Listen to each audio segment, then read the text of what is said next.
Bonjour à tous. Du coup, effectivement, donc on se retrouve pour un sujet plutôt d'actualité concernant les OAD, donc outils d'aide à la décision ou modèle maladie.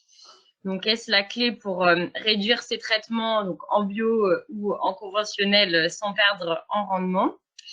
Et donc, aujourd'hui, nous serons quatre personnes à intervenir. Donc, Alexandre Davy, de l'IFV. Donc, Alexandre, je te laisse te présenter. Oui, voilà, donc bonjour à tous. Je travaille à l'Institut français de la vigne à Bordeaux maintenant depuis une quinzaine d'années. Et je travaille sur les thématiques de la protection du vignoble au sens large et plus particulièrement sur la pulvérisation, les modèles et les outils d'aide à la décision, ce qui m'amène à intervenir aujourd'hui. Et donc, deux vignerons. Donc, le premier qui nous vient des Pyrénées-Orientales, donc Frédéric Belmas. Frédéric, je te laisse te présenter. Bonjour, merci. Donc Frédéric Belmas, je suis vigneron aux portes de Perpignan, Roussillon, entre Perpignan et la mer. Je m'occupe du vignoble, enfin du domaine familial depuis 26 ans. Quoi dire d'autre? En bio depuis 2019. Voilà. Merci Frédéric. Et donc, Laurent Fondimard, je te laisse te présenter aussi, Laurent.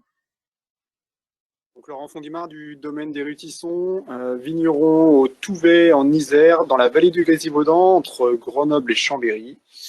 Vigneron en bio depuis 2017 également, donc en climat montagnard et dans ce beau paysage de la vallée du Grésivaudan. Merci Laurent. Et donc moi-même, donc Gladys Artus, donc moi je suis chef de marché produits techniques, c'est-à-dire on va dire la météo et la traçabilité donc chez Isagri. Pour ceux qui connaissent, donc on a une entreprise plutôt de digital pour l'agriculture.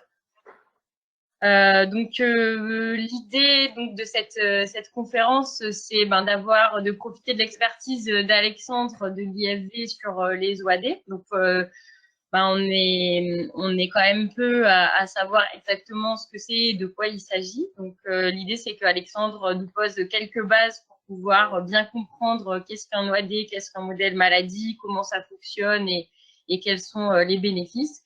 Et ensuite, du coup, nous aurons les témoignages de Frédéric et de Laurent, qui sont, vous doutez, utilisateurs, et donc qui nous diront qu'est-ce qu'ils font avec ces OAD, à quoi ça leur sert au quotidien et comment ils utilisent. Et donc, n'hésitez pas à poser des questions pendant la présentation. Donc, on y répondra au fur et à mesure, sauf s'il y a trop de questions, on répondra à la fin. Ça marche. Du coup, Alexandre, je vais te laisser la main pour nous parler donc de qu'est-ce qu'un outil d'aide à la décision, qu'est-ce qu'un modèle maladie.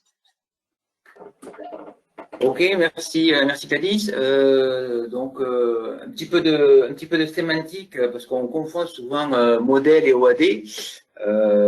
Donc en fait, je vous propose différentes définitions. Alors si j'arrive à faire passer Gladys, je suis pas sûr d'avoir la main. Alors, ouais, je veux bien que tu me redonnes la main parce que ça passe pas. Hop. Ok. Normalement, okay. Ça devrait être bon. Ça devrait être bon. Hop.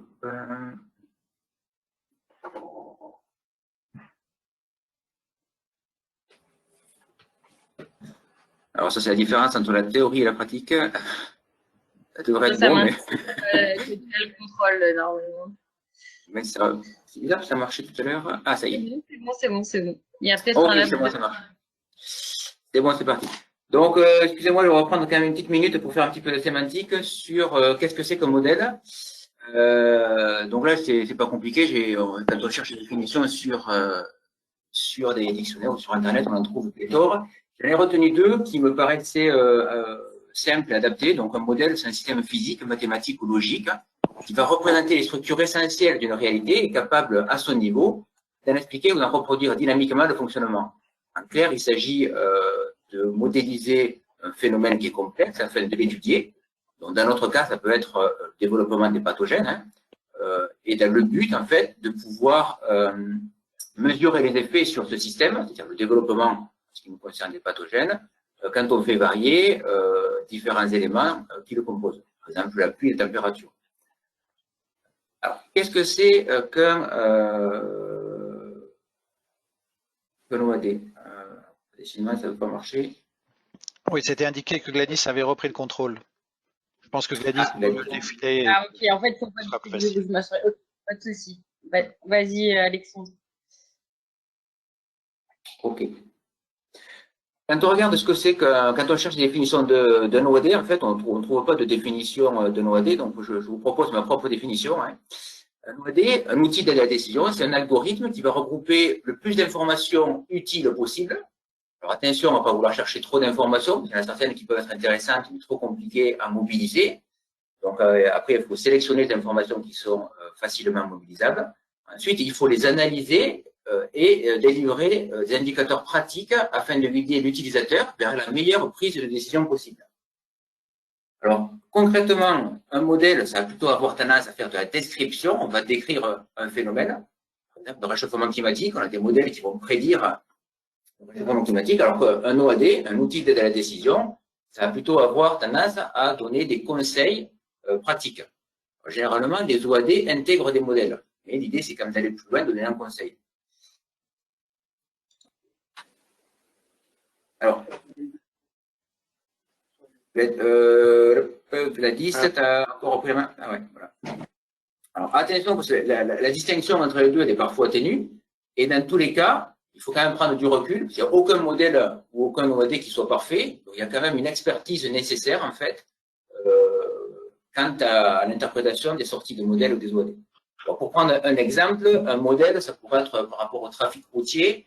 Un bison futé nous annonce qu'il va y avoir des bouchons dans la vallée du Rhône. Donc, ils utilisent des modèles qui prédisent, la probabilité d'avoir des bouchons. Un OAD, ça pourrait être Waze, une application qu'on utilise à peu près tous sur le smartphone. On indique lieu de départ et lieu d'arrivée. Ça, c'est un outil de la décision. Après, vous faites votre propre décision en fonction de l'itinéraire que vous voulez prendre. Voilà un petit peu la différence. Alors, quels sont les domaines d'utilisation sur les modèles? Ils sont extrêmement variés. On va retrouver des modèles pour l'économie, par exemple pour prévoir l'évolution du PIB. L'épidémiologie, que ce soit en ce qui nous concerne pour l'évolution des maladies ou pour parler d'actualité avec le Covid, hein, donc comment va se développer le virus. Donc il y a des modèles qui ont été développés pour essayer d'anticiper et de prévoir, des modèles sur la climatologie, le changement climatique, la démographie, etc. Alors, en viticulture, il y avait un site qui recensait plus de 234 modèles et outils de la décision. C'est pour vous dire qu'il n'y en a pas juste quelques-uns, hein, il y en a pléthore. Qui c'est qui développe ces modèles et ces OAD? C'est principalement la recherche. Donc, on retrouve en premier l'INRA, qui s'appelle l'INRAE, les facultés, et ensuite, on a également la recherche appliquée, donc je fais partie avec les instituts techniques. Ce sont les plus gros pourvoyeurs de modèles. Et ensuite, on a tout un tas d'organismes. Ça peut être des officiels, hein, services régionaux d'alimentation, ça peut être des sociétés privées qui vendent du phyto, qui vendent du conseil. Mais finalement, ce ne sont pas eux qui peuvent développer des modèles et des outils, mais le plus gros, ça reste quand même, le plus gros pourvoyeur, ça reste la recherche fondamentale, la recherche. Alors, les principaux modèles et outils d'aide à la décision qu'on peut retrouver en viticulture, ils sont principalement sur la protection des cultures. Après, on peut en trouver d'autres sur d'autres thématiques. On peut en trouver sur l'irrigation, la fertilisation, la physiologie. Et j'ai essayé de lister les principaux modèles et outils qui étaient utilisables en viticulture. Donc, sur la protection du vignoble. Donc, j'ai mis en vert les modèles et en rouge les outils de la décision, bien que les différences soient parfois subtiles. Sur les maladies, il y a différentes maladies qui peuvent être modélisées, mais principalement le milieu. Donc, il faut savoir quand même que c'est quand même les modèles vis-à-vis du milieu qui marchent le mieux, parce que c'est quand même la maladie la plus simple, entre guillemets, même si c'est pas parfait à modéliser, parce que c'est quand même très en lien avec la pluviométrie. Donc, ce sont les modèles milieu qu'on retrouve facilement, en plus grand nombre en tout cas. On a également des modèles Widium, des modèles Blackrock, des modèles Botrytis. Et donc, pour en citer quelques-uns, il y a Viti Météo, Rimpro, Potentiel Système, Milvit, Milstop, Prométhée, Sauve. On peut aussi trouver des modèles ravageurs, Eurydemis, Cochilis.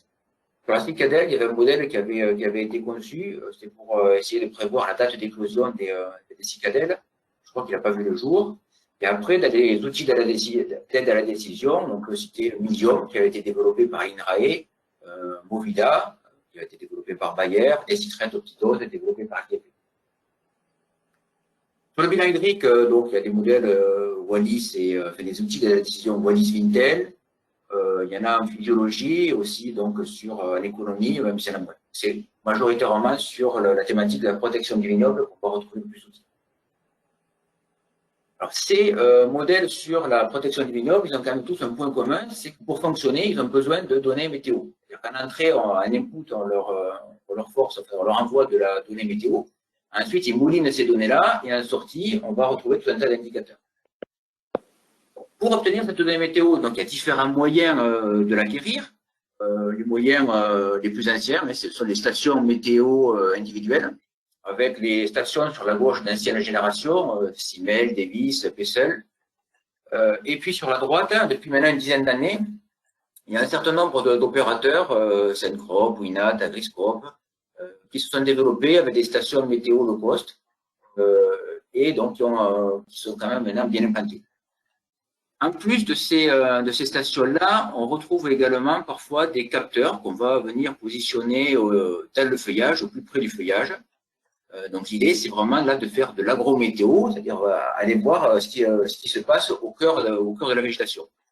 L'idée, c'est d'être au plus près de la végétation. C'est un côté séduisant, intéressant, parce qu'on est vraiment au cœur, au plus proche de la cible, en fait, des pathogènes. Ce qui est un peu plus embêtant, c'est qu'en fait, on peut avoir des variations très importantes entre parcelles, en termes d'hygrométrie, en termes de rosée, d'une durée d'humectation, même voire au sein d'une même parcelle. Donc après, qu'est-ce qu'on fait de toutes ces données? Là, pour le moment, on sent que c'est vers là qu'il faut aller, mais on ne sait pas forcément bien les traiter. Deuxième moyen d'obtenir des données météo, ce sont des données météo virtuelles. Donc là, ce sont des données qui sont fournies par Météo France, principalement. Météo France a quadrillé la France de radars, qui ont un rayon en fait de 100-150 km. Donc d'habitude, les radars, on est habitué à les voir pour détecter les avions. Ben là, ils détectent les événements pluvieux. Donc ça permet de localiser les endroits où il a plu. Et ensuite, Météo France complète ces données-là avec un réseau de stations météophysiques au stol qui leur permet en fait de mieux quantifier les hauteurs de pluie qui sont tombées. Et là, ça revient en fait à avoir une station météo tous les kilomètres carrés. Alors pour vous donner un exemple, donc là j'avais pris une pluie qui avait eu lieu au mois d'août il y a quelques années. Sur la photo de gauche, donc c'est la cartographie des hauteurs de pluie sur le vignoble de Gironde, réalisée à partir d'un réseau d'une cinquantaine de stations météo. Et sur la carte de droite, c'est la même représentation du même jour avec la pluie, mais cartographiée avec le réseau, avec les données radar de Météo France. Ça permet d'avoir une vision globale et plus précise plus précise spatialement en tout cas, des données de pluie. Alors pour autant, il n'y a pas un système qui est forcément mieux que l'autre, il y a des avantages et des inconvénients dans les deux types de solutions. Donc c'est pas exhaustif ce que j'ai listé comme avantage et inconvénient, mais sur les stations météophysiques, l'avantage c'est que bon, on a une donnée précise, si la station est bien réglée, bien entretenue, on a des données précises à l'endroit de la station. L'avantage c'est que ça permet de faire des interrogations horaires, et on a des remontées d'informations très rapidement, et donc ça peut être aussi utilisé dans le cadre de la lutte contre le gel. Si on a des systèmes anti-gel, on est obligé de passer par des capteurs météo de ce type. L'inconvénient, c'est que bon, il faut entretenir les capteurs, les batteries. Et le plus gros inconvénient, c'est que si les données sont fausses, en fait, on ne va pas forcément avoir d'alerte pour dire voilà, l'OG du pluviomètre est coincé. Donc on peut récupérer des données où le pluviomètre est bouché, mais qui vont être fausses, parce qu'elles ne sont pas forcément validées. Ça c'est le gros point. point noir en fait, de ces données. Si ça marche bien, c'est super. Par contre, si on a un problème, on n'est pas forcément alerté. Les données virtuelles, l'avantage, c'est que les données sont validées par Météo France, donc on n'a pas de trou dans les données, il n'y a pas de données aberrantes, il n'y a pas d'installation, pas d'entretien. L'inconvénient, c'est qu'on a une remontée des informations uniquement journalière et les données sont calculées sur une maille du kilomètre carré. C'est une maille qui est un petit peu plus grande, forcément, que la station météo. Et juste, Alexandre, excuse-moi, ouais, je me permets de préciser sur la partie station météo physique que nous, par exemple, on fait effectivement des stations météo Météus, pour ceux qui connaissent. En fait, c'est vrai que c'est important, comme tu dis, pour avoir une qualité de données, justement d'avoir derrière un contrat de service, tu disais tout ce qui est entretien des capteurs, des données fausses, etc.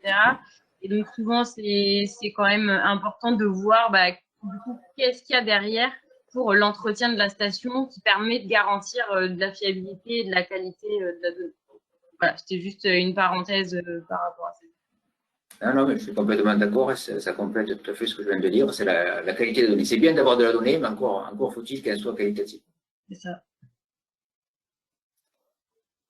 Alors, quelles données pour la protection du vignoble? Alors, selon les modèles des OAD qu'on veut utiliser, les données d'entrante vont être différentes.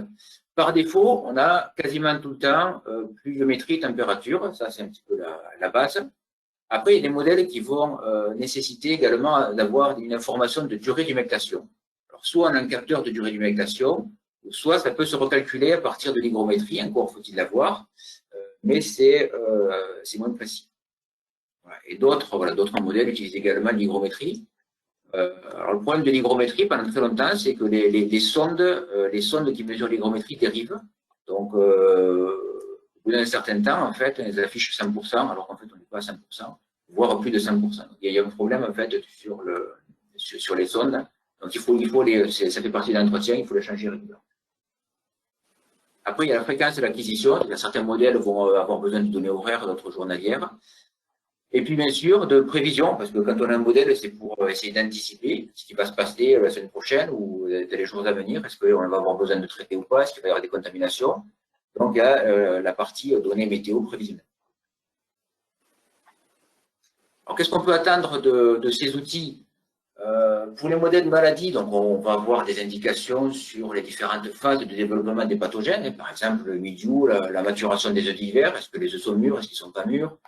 Information sur la date théorique des premières contaminations, des repiquages, ça va indiquer des niveaux de risque, des durées d'incubation, des sorties de symptômes.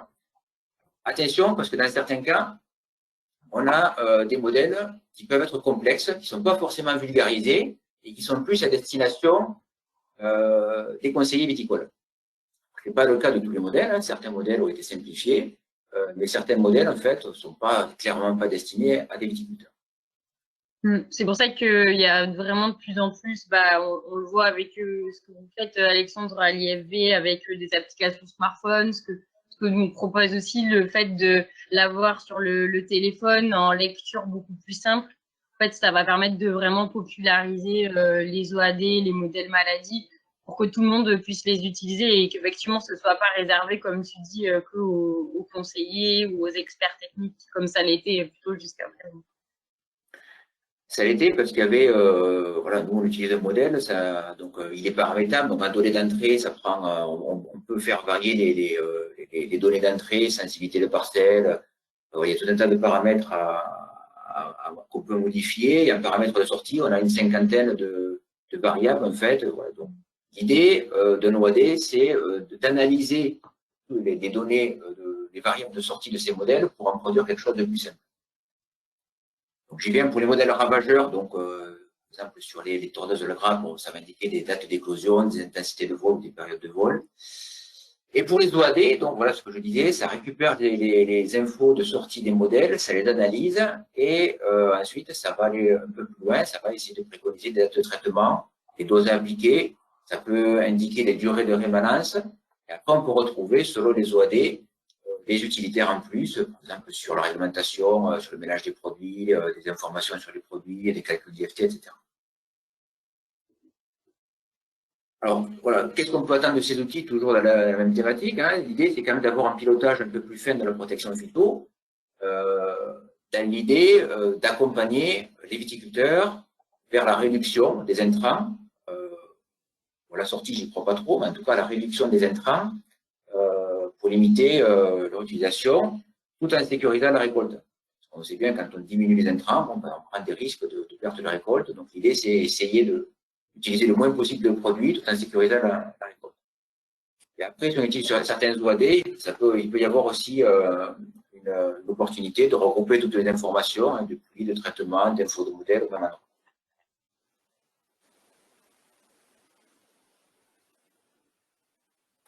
Gladys, tu auras pris la main.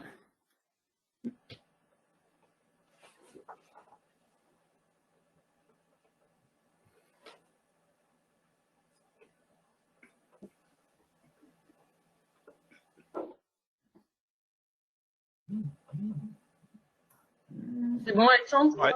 Alexandre, tu as repris le contrôle. Ouais, mais j'appuie sur les touches et ça avance pas. Je te le fais passer si tu veux. Hop. Alors, comment choisir, tu as avancé les diapos, comment vous, en tant que viticulteur, choisir l'outil qui va être le plus adapté à votre exploitation? Je pense qu'il faut que vous définissiez les besoins, en fait. Donc, dans un premier temps, c'est est-ce que vous avez une station météo sur l'exploitation ou pas? Donc voilà, est-ce que vous avez des données météo? Est-ce que vous souhaitez acquérir une station météo ou pas? Donc là, ça va orienter le choix vers une station météo physique ou des données radar. Quels sont les pathogènes qui vous posent le plus de problèmes? Est-ce que c'est uniquement le mildiou? Est-ce que c'est mildiou-idiome, le mildiou-idiome black rot? Est-ce que vous avez besoin des données météo pour autre chose que la protection phyto? Est-ce que vous voulez seulement avoir juste quelques indicateurs de risque de contamination ou vous voulez un outil plus complet? C'est un peu la différence entre modèle OAD. Ensuite, c'est l'investissement personnel. On voit bien que certains modèles, voilà, il faut passer du temps dessus pour poser les données, pour comprendre comment ça marche, alors que d'autres sont beaucoup plus intuitifs. Ça peut être aussi la simplicité de l'utilisation ou l'interopérabilité avec soit des stations météo, parce qu'on va avoir certains modèles OAD qui vont être interopérables avec des stations météo, et d'autres qui ne vont pas l'être, ou avec des logiciels de traçabilité. Après, il y a le coût des OAD, donc là, c'est assez variable, hein, ça va de, on va dire, entre ça, pour donner une fourchette large, entre 150 et 600 euros des abonnements annuels par an. Hein. Et après, l'idée, c'est de vous renseigner auprès d'autres utilisateurs pour discuter. Donc là, c'est une transition qui tombe à point avec ce qui est prévu à la suite. L'idée, c'est de discuter avec d'autres viticulteurs pour voir les avantages qu'ils trouvent aux différents outils. Parce que nous, on a un œil expert, mais on n'a pas forcément l'œil utilisateur. Voilà, moi j'en ai fini ma présentation. Après, je ne sais pas si vous avez des questions. Tu veux prendre les questions? Si c'est les questions, tu veux les prendre maintenant? Eh bien oui, effectivement, on peut regarder s'il y a des questions ou Christophe, je ne sais pas si les personnes prennent la parole directement. Oui, comme chacun veut, soit par l'intermédiaire du chatter ou soit en allumant son micro, en poussant le petit bouton rouge sur le vert de façon à poser la question comme on veut. Ce qui est plus facile. Alors on a une question qui est posée dans le chatter. Gladys, quelle est la validité des modèles avec des produits de biocontrôle? Alors, si vous voulez, les modèles, ils s'en foutent des produits de biocontrôle, ils ne vont pas les prendre en compte. Les modèles, ils sont là pour modéliser un phénomène. Donc, ils vont modéliser le comportement du milieu, voilà, s'il y a des contaminations, des repiquages. Bon, par contre, je comprends votre question, c'est comment est-ce qu'on prend en compte les biocontrôles dans les OAD? Alors, certains OAD les prennent en compte, d'autres non. Alors, pour ce qui est de notre OAD, on les intègre avec des rémanences qui sont variables selon les produits. Alors après, je ne peux pas parler, là l'idée c'était pas de parler de notre OAD l'IFV, c'était de parler de manière générale sur les outils de la décision. Donc, je ne sais pas exactement comment fonctionnent les autres outils de la décision. Eh ben, on verra le problème des avec projets, les ouais, témoignages des vignerons et puis après on échangera tous collectivement. alors, Ça permettra de ouais, réagir. le problème des biocontrôles, quand même, c'est que à part les phosphonates et le soufre qui sont utilisés depuis 30 ans, les autres ont une efficacité à la fois aléatoire et partielle. Donc, c'est quand même pas extrêmement performant en termes de protection, quoi. Ok. Gladys, je te laisse dérouler la suite. Ok, ça marche. Donc, s'il y a d'autres questions, n'hésitez pas. Donc, là, Voilà. j'espère que c'est clair pour tout le monde. Qu'est-ce qu'un OAD, qu'est-ce que ça apporte et du coup, on va voir voilà, comment ça fonctionne exactement. Donc, Frédéric, justement, donc toi, tu es utilisateur d'un modèle maladie donc qui s'appelle RIMPRO. Oh, oui. Donc déjà, avant de rentrer dans ce détail-là, est-ce que tu peux nous présenter un petit peu ton vignoble, les cépages et justement le climat et les maladies que tu as sur tes parcelles? Oui, alors merci. Donc, comme je l'ai dit tout à l'heure, moi je gère un vignoble familial de 16 hectares en plaine du Roussillon, à 6 km de la mer. Et donc c'est un vignoble d'un seul tenant. Voilà. Avec en parenthèse la station juste positionnée au milieu du vignoble, la station météo. Donc j'ai un petit historique. Quand je suis arrivé il y a 26 ans, mon grand-père, lui, ne faisait que des vins doux naturels, muscat, exalt, exalt. J'ai refait le vignoble en 25 ans quasiment. Il nous reste une partie vin doux naturel quand même, bien sûr, mais j'ai 13 cépages aujourd'hui. Alors bon, on va peut-être pas tous les citer. Muscat, il nous reste donc Muscat, Grenache blanc, Macabeu, Malvoisie, Roussanne, Vionnier, en blanc, j'en oublie peut-être, en rouge, Cabernet Sauvignon, Grenache noir, Mourvèdre, Syrah, Marcelan, voilà, à peu près. Donc assez varié, un encépagement varié. Concernant le sujet un peu d'aujourd'hui, bon, concernant le mildiou essentiellement que j'ai par rapport à RIMPRO, les deux cépages qui nous posent le plus de problème sont le Grenache et le Muscat d'Alexandrie. Voilà. Ensuite, une présentation. Donc, je suis tout seul. Mon épouse ne travaille pas avec moi. Je vends 80% à peu près de ma production d'eau maintenant en vente directe. On a la chance d'être donc près de la mer, de la côte, avec beaucoup de passages l'été. Et un passage en bio en 2019. Alors, c'est très récent parce que j'ai signé mon passage en bio à la veille des vendanges 2019. Donc, finalement, 2020 est la première année 100% bio chez moi. 2019 j'avais préparé le terrain depuis longtemps, mais 2020 est la première année bio. Et ça a été une année historique de mildiou en Roussillon l'an dernier. Puisque de mémoire de vignerons, apparemment, enfin moi j'avais jamais vu ça en 25 ans, mais apparemment depuis 40 ou 50 ans, on n'avait pas eu de telle pression mildiou chez nous. Donc c'était, je vous avoue qu'au début du printemps 2020, je me suis dit, première année en bio, plus de pénétrants, plus systémique, et j'encaisse ça, mais bon, ça s'est bien passé. On a géré. Quoi dire d'autre ensuite Alors, juste peut-être, oui. Frédéric, je vais te couper, comme ça va faire une bonne transition. Donc, il y a une Oui. question qui est arrivée par rapport aux OAD. Donc, est-ce que, alors c'est une question de Damien Leroux, est-ce que les OAD prennent seulement en compte la pluvio et ou l'humectation?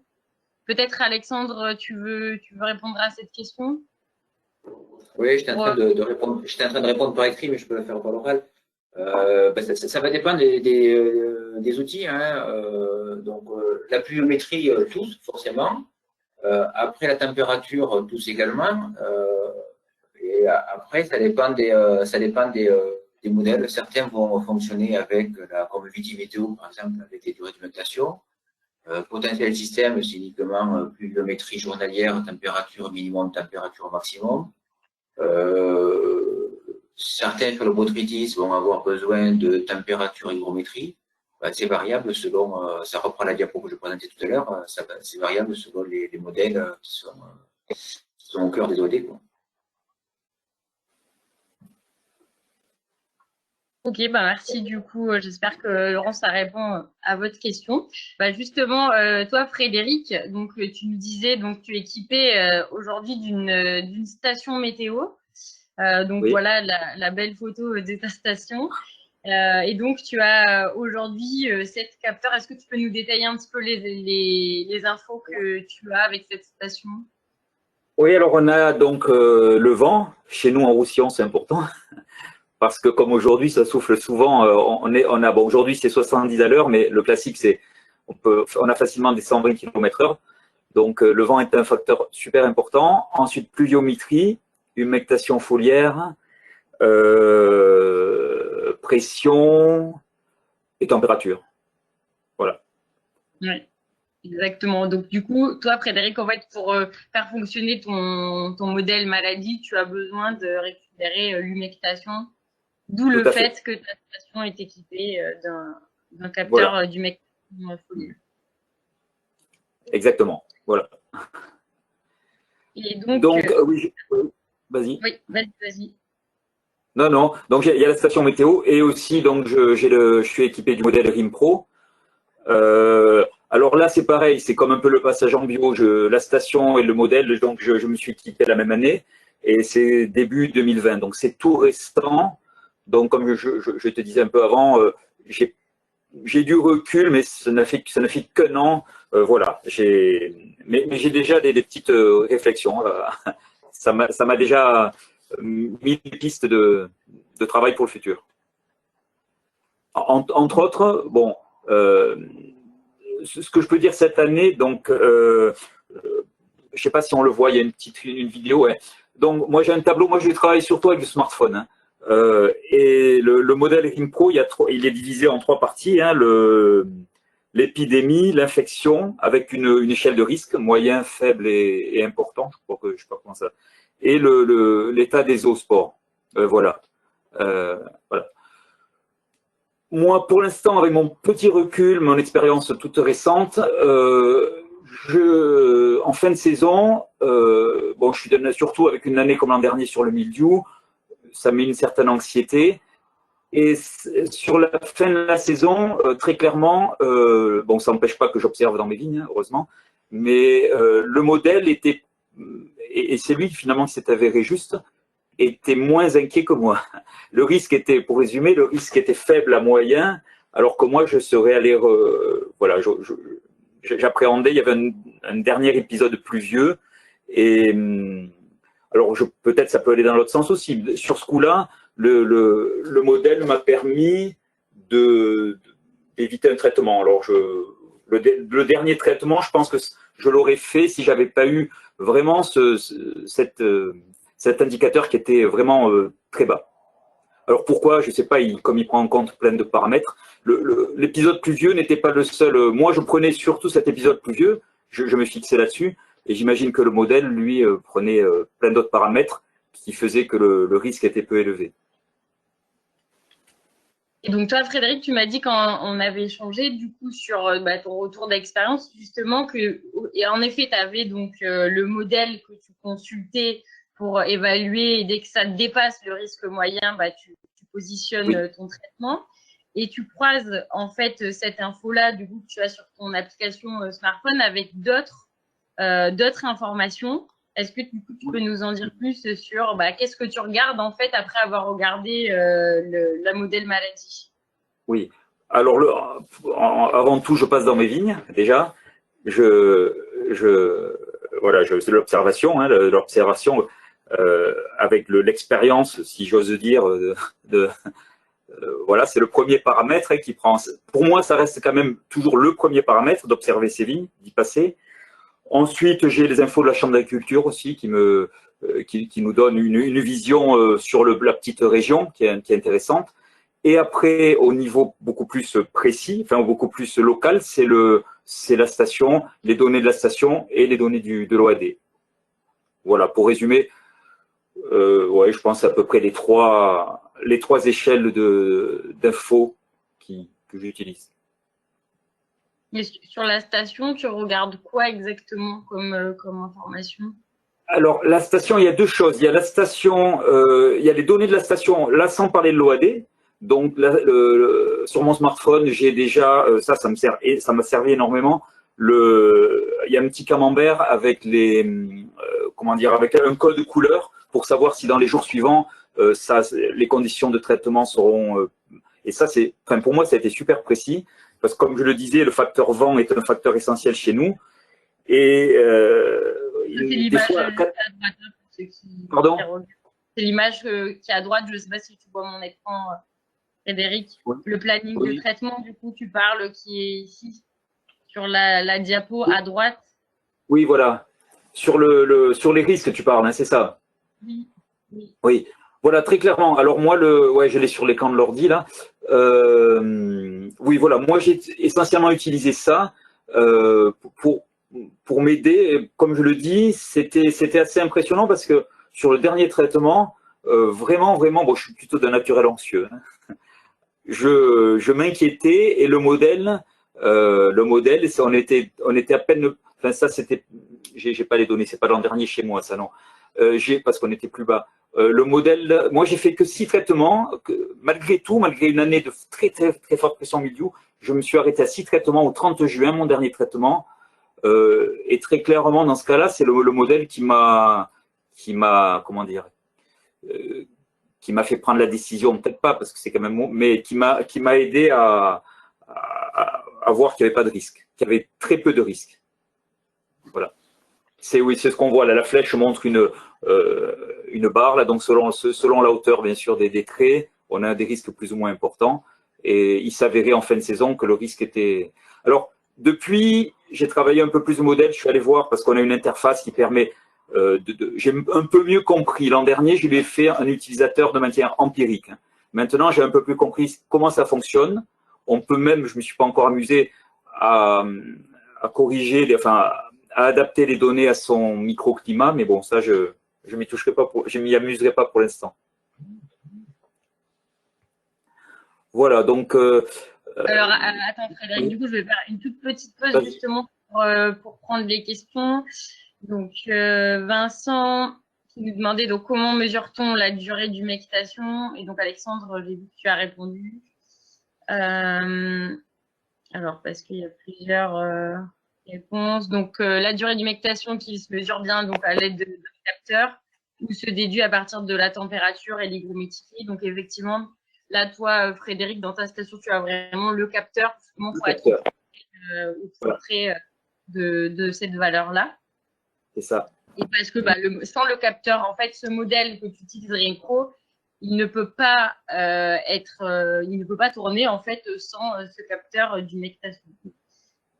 Et Jean-Benoît qui nous demande quel est le prix d'une telle station, donc de ta station intégrale. C'est quoi le coût de ton investissement? Je ne sais pas si tu t'en rappelles. Alors là, là, il aurait fallu que je bosse. Ouais, on est au-delà de 2000, quelque chose comme ça, non?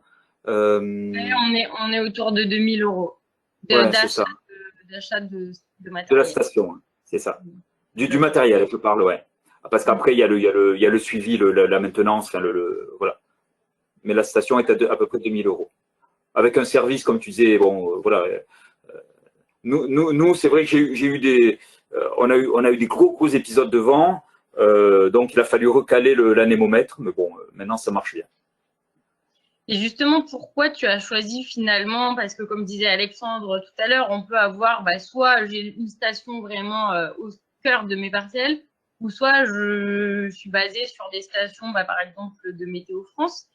Toi, qu'est-ce qui a fait que tu dises, non, moi, je préfère avoir ma station dans les parcelles?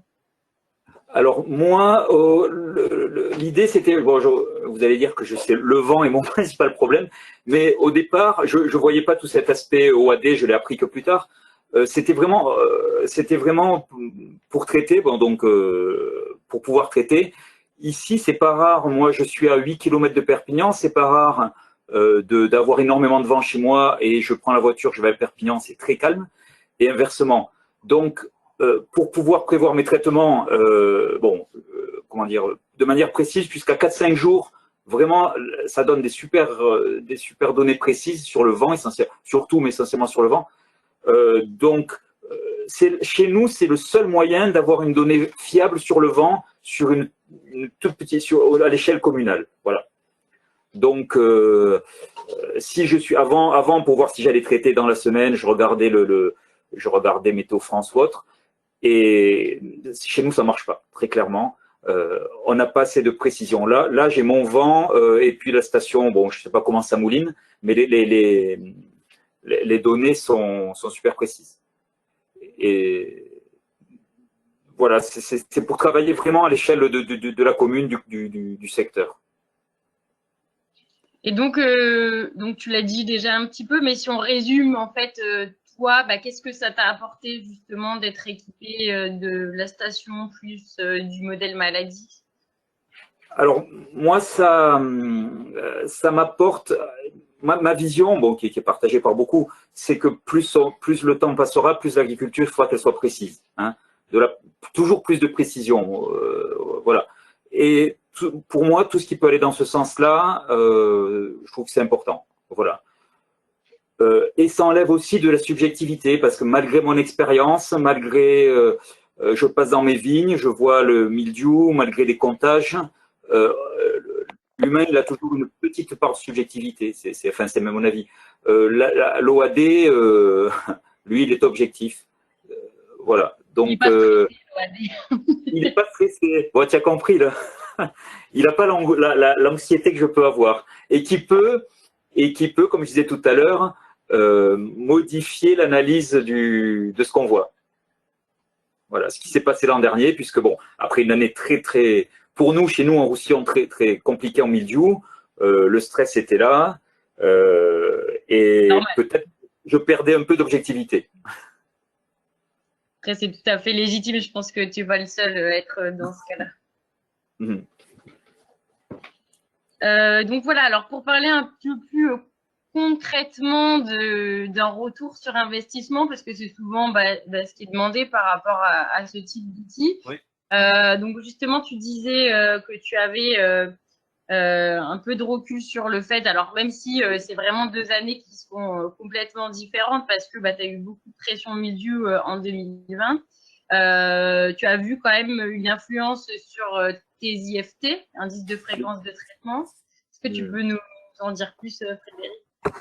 Alors, c'est ce que je viens de dire tout à l'heure. Moi, très clairement, malgré j'ai fait un traitement de moins en mildiou, j'ai fait un traitement de moins en général sur entre 2020 par rapport à 2019, alors qu'on était sur une année ultra avec une pression très importante. Voilà. Donc, alors j'irai pas jusqu'à dire que c'est l'OAD et la station qui sont les seuls, mais ça a contribué je pense que ça a contribué, et en plus avec le passage en bio, donc compliqué, c'est un élément de plus dans la décision et qui contribuera, puisque mon objectif, il est là, enfin comme beaucoup, il est de réduire les doses, de réduire les passages, tout en gardant, on est toujours sur ce fil, tout en gardant une sécurité. Avec mon petit recul, avec mon année d'expérience là-dessus, je pense que ça va dans le bon sens. Voilà. Si on refait quelque chose dans 4-5 ans, j'espère avoir plus de données, mais là, très clairement, avoir fait si peu de traitements, voilà, ça a joué. Et tu as un peu de vision sur justement les autres vignobles sur cette année, tes voisins, comment ça s'est passé pour eux? Oui, alors, enfin, modestement, hein, je m'en suis plutôt bien sorti. Autour de moi, bon, je suis pas le seul, mais autant parmi les bio que parmi les conventionnels, j'ai vu des gros dégâts. J'ai des collègues au village à côté qui n'ont pas vendangé des parcelles entières, ils ne sont même pas passés cueillir. Moi, par 2-3 rangs de grenache, voilà, franchement, on s'en est bien sorti. Donc, je pense que tout a joué. Ouais, c'est toujours. Il y a ça, il y a la précision, il y a enfin, je vais pas, là j'enfonce des portes ouvertes, mais il y a le réglage du pulvé, il y a voilà, il y a le bon passage, enfin, tout ça, et entre autres, l'OAD, la station. Moi, je le vois comme faisant partie d'un tout. Voilà. Et chaque chaque élément du tout contribue à des résultats meilleurs. Ok, ça marche. Donc effectivement, du coup, on va passer. Alors, juste, je vais prendre quelques secondes là pour vous présenter globalement là le retour sur investissement qu'on peut avoir avec ce type d'outil pour justement voir la démarche. Alors, c'est un exemple, c'est-à-dire que voilà, ça dépend vraiment des secteurs, etc. Mais on a fait une étude justement mise à gris sur les utilisateurs de ce modèle maladie RIMPRO. Donc aujourd'hui, il y en a à peu près 400. Et donc, par rapport, donc là, j'ai repris l'exemple justement, on a repris l'exemple avec Frédéric de son exploitation, des coûts de son exploitation. Sur, par exemple, voilà, un traitement, passer un antimildiou aujourd'hui, combien ça coûte?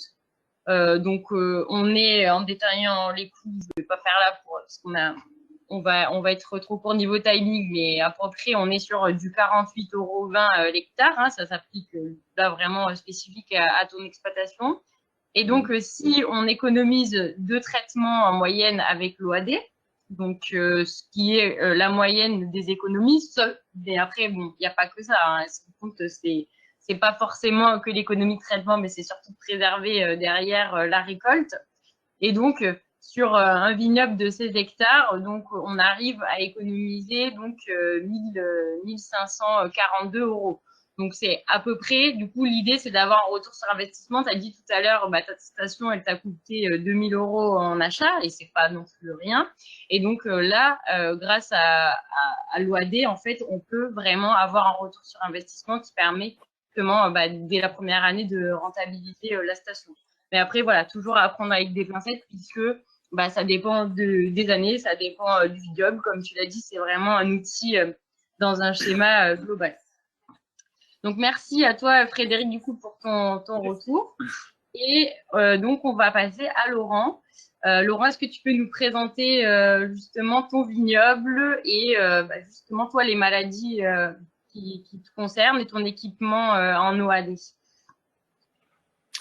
Alors effectivement, donc le vignoble, comme je l'ai dit tout à l'heure, on est au Touvet, pile poil entre Grenoble et Chambéry pour situer un petit peu. On est sous le massif de la Chartreuse, sur les contreforts de la Chartreuse. Le vignoble est à 400 mètres d'altitude en moyenne, entre 350 et 450. Une exposition sud-est, on est en argilo-calcaire en termes de terroir.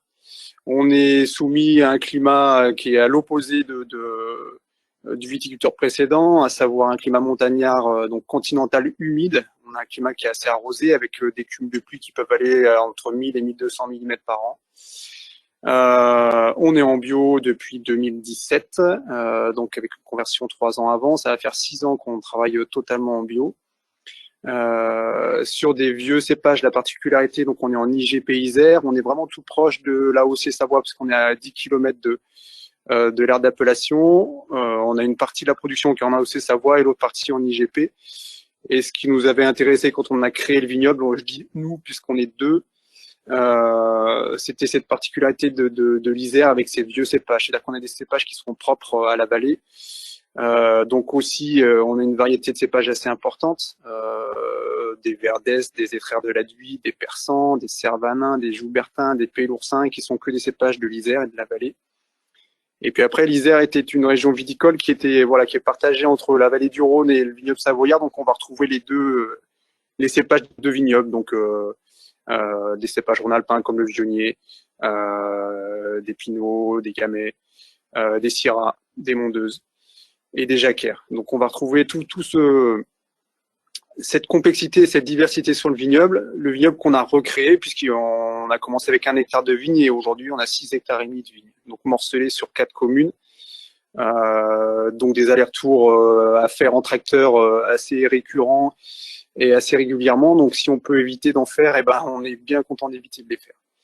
La pression en termes de maladies, nous on a surtout une pression qui est liée au mildiou, de par notre climat plutôt humide. Et de par nos cépages qui auront une sensibilité moyenne à faible, mais malgré tout avec la pression de l'humidité, on a un mildiou qui est très présent. On a moins de sensibilité à l'oïdium et par contre on a aussi une grosse sensibilité au black rot, sur 2 cépages, là sur les Jacquères et les Gamay, Donc on suit particulièrement le black rot qu'on ne voyait pas il y a quelques années et qui commence à s'installer tranquillement sur le vignoble. Et donc on surveille de près. Donc pour l'instant c'est une maladie qu'on arrive à contenir, qui nous a pas fait de dégâts ou très peu, mais on reste très très vigilant puisqu'on est en bio et en produit de contact et il n'y a pas vraiment aujourd'hui de solution en bio par rapport au black rot. Donc on fait beaucoup de prophylaxie et on est très attentif. Ouais. Donc nous on est équipé avec un système OAD qui s'appelle Decitret, qui a été mis en place par l'IFV. Comme le viticulteur précédent, on a juste eu une année de recul, donc c'est encore tout frais, mais ça nous a permis quelques améliorations et quelques précisions. Et on n'est pas équipé en station météo, on est parti sur les données Météo France, les plus proches. Voilà pour la présentation. Ouais. Oui, justement, du coup, merci pour la présentation. Et c'est quoi, toi, ton retour d'expérience sur l'utilisation de Decitret, justement? Qu'est-ce que ça t'a apporté, en fait, de l'utiliser? Donc, j'allais dire un peu comme le viticulteur précédent. En fait, comme on est en bio, moi, je suis quelqu'un d'assez anxieux. On a une grosse pression sur mildiou et quand on a fait le passage en bio, en fait, on a toujours été assez précis dans nos observations, donc dans le vignoble, bien sûr. La première chose, c'est de regarder ce qui se passe dans les vignes. Et puis on a des climats où la pression est importante sur des phases de la vigne où la vigne est sensible, donc avant fleur, autour de la fleur, sur les mois de mai, les mois de juin. Avec on peut avoir des gros cumuls de pluie et des fenêtres météo qui peuvent être très très resserrées. Donc on pilotait avec notre pluviomètre et les données météo qu'on peut recueillir chez Météo France. Et le fait d'adopter des Decitret, en fait, pourquoi on a voulu adhérer à ce type d'OAD, c'était d'aller plus loin dans la précision. Et de limiter, ça c'était la précision, c'était la première chose, et la deuxième chose c'était de limiter le nombre de traitements. On passe en cuivre et en soufre, et l'objectif sur le domaine c'est vraiment de diminuer les doses de cuivre au maximum et rationaliser son utilisation. Donc on a voulu s'entourer d'un outil qui puisse nous permettre d'arriver à ces fins-là.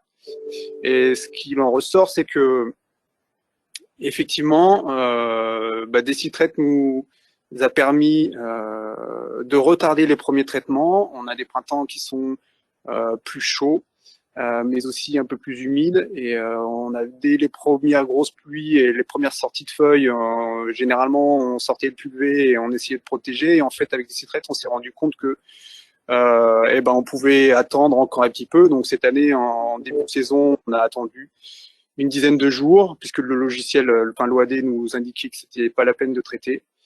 On a aussi les avertissements de la Chambre d'agriculture et de l'ADABio, qui est notre association de techniciens bio, qui nous disait qu'on pouvait attendre, mais le Decitret allait dans ce même sens et en fait nous a apporté un peu plus d'objectivité et nous a fait patienter,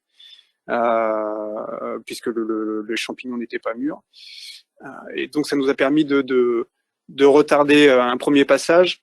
Et puis en cours de végétation, c'est pareil, au mois de juin, je pense à cet exemple-là, parce qu'on a eu un mois de juin qui était très arrosé, avec nos produits de contact qui étaient lessivés régulièrement. Donc on avait des passages qui étaient très réguliers avec le pulvérisateur et des passages et des fenêtres météo qui étaient très très courtes. Il nous faut, on a un vignoble qui est pas très important, 6 hectares et demi, mais qui est très morcelé. Et il nous faut une grosse journée, voire un peu plus d'une journée pour passer partout. Il y a des journées, on avait des demi-journées de passage, et Decitret nous anticipait en fait ces demi-journées de traitement. Et au mois de juin, on a fait un traitement, on avait une fenêtre météo de 6 heures, on a mis tous les moyens qu'on avait, on a réussi à traiter en 6 heures, et c'était le seul fenêtre météo qu'on avait avant 10 jours, et je pense que ça nous a sauvé un beau volume de raisin. Ouais. Et on est passé dans cette fenêtre-là. Et je pense que Decitret nous a amené à nous. Je pense qu'on l'aurait fait en temps normal, mais là, ça nous a donné une raison supplémentaire de passer, quoi. Donc, je pense que c'est la précision que l'outil nous amène qui est très importante. Et puis après, on va aller plus loin dans le détail. En début de saison, ça nous indique les indices d'oppression. En fin de saison aussi. Et donc, ça nous permet d'ajuster nos dosages en fait de cuivre avec des dosages beaucoup plus fins en début de saison, en concentration, et des concentrations un peu plus élevées en termes de pression en fin de saison. Donc on a des indices de pression qui vont de 1 à 4, et ça nous permet aussi d'ajuster nos dosages. Ok, et justement, Laurent, en termes, donc là, on a vu tout à l'heure le modèle Rimco, le modèle Decitrate. Toi, qu'est-ce que tu utilises? Comment tu l'interprètes? Il nous reste une ou deux minutes pour terminer. Donc moi, ce que j'aime bien dans Decitrate, en fait, c'est que c'est très visuel. Donc si vous avez le graphique sous les yeux, moi j'utilise surtout le graphique du milieu. Donc avec les éclairs rouges, jaunes ou vertes, et donc vous avez la grille des températures, enfin la courbe des températures en orange, jaune, et les précipitations en bleu, et ensuite vous avez vos passages.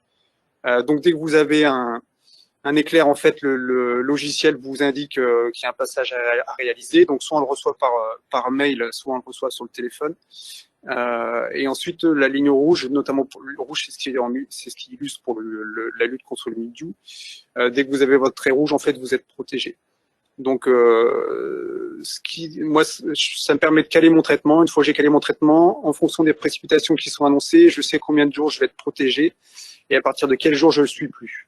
Alors 2020, c'était très particulier. On a eu des périodes pluvieuses qui étaient très très rapprochées et très intenses. Donc il y a malgré tout des passages où on avait des éclairs, où le logiciel nous indiquait de passer un traitement, et on l'a pas fait parce que ça nous fallait repasser 3 jours après, en fait, à cause des cumuls de pluie. Mais donc on prenait notre propre choix d'intervenir qu'une semaine après, mais le logiciel est relativement précis, même très précis par rapport à ça, et très visuel, en fait. Donc ça permet d'avoir un schéma qui est relativement simple et limpide, et de prendre une décision très rapidement.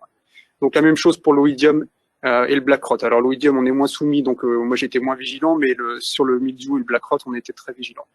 Et voilà, ce qui est important, c'est cette période où on sait qu'on est couvert. Et moi qui suis aussi, mais je pense qu'on l'est tous, relativement anxieux par rapport à ces maladies cryptogamiques, ça permet de se dire, bon bah voilà, là on est couvert pendant telle période, et ben on peut passer à l'effeuillage ou à l'ebourgeonnage tranquille. On sait qu'on a tant de temps devant nous.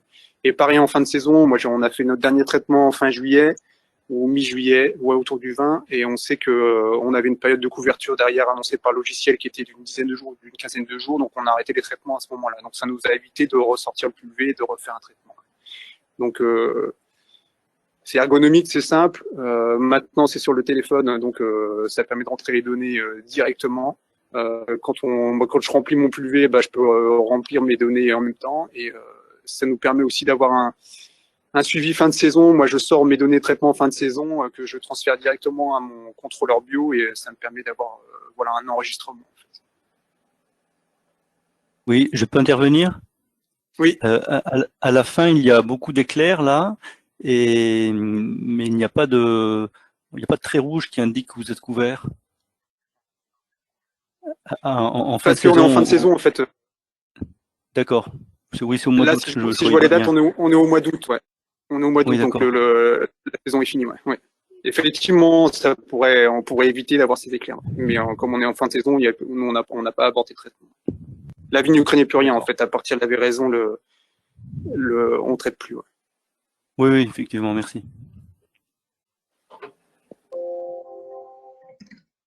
Alors, ce que je vous propose, ça fait 1 heure, donc je vais laisser Gladys faire une conclusion. Pour ceux qui le souhaitent, on peut rester un peu plus longtemps pour continuer à faire les échanges questions-réponses. Mais comme ça fait 1 heure, ceux qui voudront, après la conclusion de Gladys, nous quitter, nous dire au revoir, eh bien, on leur souhaitera une bonne fin de journée, et on peut continuer à échanger entre vous concernant ce sujet. On fait comme ça, Gladys? Ça marche. Du coup, effectivement, on terminait sur ça, donc avec les témoignages de Frédéric et de Laurent. Donc, j'espère que, en tout cas, ça a pu vous éclairer sur cette partie modèle maladie OAD. Donc avec Alexandre, on a répondu à quelques questions qui étaient arrivées dans le chat. Donc là, je propose celles qui sont restées en suspens d'y répondre maintenant pour ceux qui souhaitent rester un petit peu. Exactement. Et sinon, merci en tout cas, merci à tout le monde, à Alexandre, à Laurent, Frédéric, et du coup à vous aussi, Christophe, et du coup les vignerons indépendants.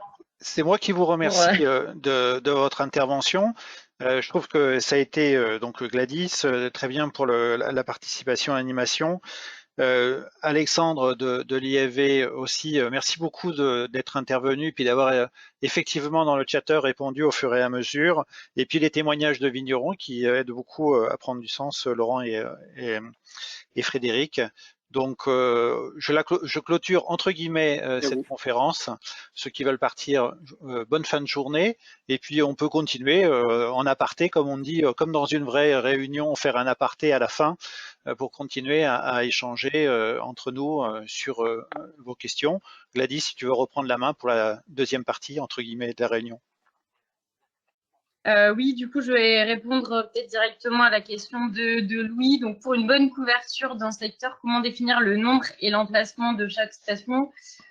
Donc, effectivement, alors je vais parler du coup de notre cas, de comment ça se passe. Donc, concrètement, quand on fait un diagnostic avec vous, c'est-à-dire déjà comment est votre vignoble, est-ce que voilà, il y a des parcelles où vous avez un départ de maladie en premier, des parcelles qui sont par exemple dans des fonds de vallée, voilà, où vraiment la partie maladie est plus compliquée à gérer. Et du coup, on voit avec vous finalement où est-ce que ce serait bien de positionner là où les stations. Et donc effectivement, la station, ça a un coût, donc c'est pour ça que c'est important de voir votre vignoble, comment ça se passe au niveau du climat, de la topographie et des maladies pour mettre la station ou les stations aux endroits les plus pertinents. Ce qui se passe sur des vignobles très morcelés où il y a des parcelles qui sont loin, pour éviter de faire des allers-retours pour rien, justement, on met souvent la station, si vous avez des parcelles, alors je dis n'importe quoi, mais à 15 km, on met souvent la station dans ces endroits qui sont le plus loin, justement, de là où vous êtes, du siège d'exploitation, pour éviter de se déplacer pour rien, parce que vous avez accès donc aux conditions météo à ces endroits-là. Donc c'est vraiment, je vais dire, à analyser en fait en fonction de votre vignoble et de faire un diagnostic avec vous, parce qu'après vous êtes la personne qui connaissez aussi le mieux vos parcelles, et donc c'est important d'avoir votre retour en fait, et après nous on aide à prioriser en fait ces choix d'emplacement. Il y a une question sur est-ce qu'il est possible de recevoir le diaporama? Il y aura une vidéo, un replay qui permettra de le retrouver. Oui? Excusez-moi, c'est Louis. Par rapport à ma question, en fait, c'est au niveau de notre commune, on est regroupé, on est à Sabran dans le Gard, on est pas mal de vignerons, dont pas mal indépendants, et l'idée c'était de se regrouper pour acheter des stations. Et comment déterminer sur la commune il y a 1000 hectares de vignes, mais oui, sur les 1000 hectares où il faut mettre les différentes stations, et pour faire dans le cadre d'un achat collectif, d'un investissement collectif, pour que tout soit couvert et chacun ait accès à ces infos, et comme ça on n'a pas besoin de chacun mettre sa station dans son coin à côté ou pas loin. Voilà, c'était ça ma question. Le collectif, c'est qui justement? C'est quelle structure en fait? Vous êtes rattaché à quelle structure quand vous parlez de collectif? Syndicat du vigneron. Nous on est un syndicat, donc on est en Côte-du-Rhône, on a un syndicat communal des vignerons de Côte-du-Rhône. Et après, bon, ça peut être ouvert, mais oui, de toute façon, les vignerons adhèrent au syndicat local, on fait des animations locales, etc. Bon, il y a toujours qui reste un peu à côté, mais voilà. Et après, de toute façon, la structure, on peut trouver. L'objectif, s'il y a une volonté de beaucoup de mettre ça en place. Voilà, moi, c'est ce que j'ai suggéré, mais bon, là maintenant, il y en a quelques-uns qui commencent à investir dans des stations, et j'aurais aimé qu'on puisse. Est-ce qu'il y a un organisme plus spécialisés en météo ou en topographie ou je sais pas quoi, qui puissent nous dire, analyser la commune avec les différences d'altitude, dénivelé, d'orientation, etc. et dire, ben là, ça serait bien, une station à tel endroit, elle va vous couvrir 5 ou 10 hectares, une autre là, elle va vous couvrir que 2 ou 3 hectares, etc. Voilà.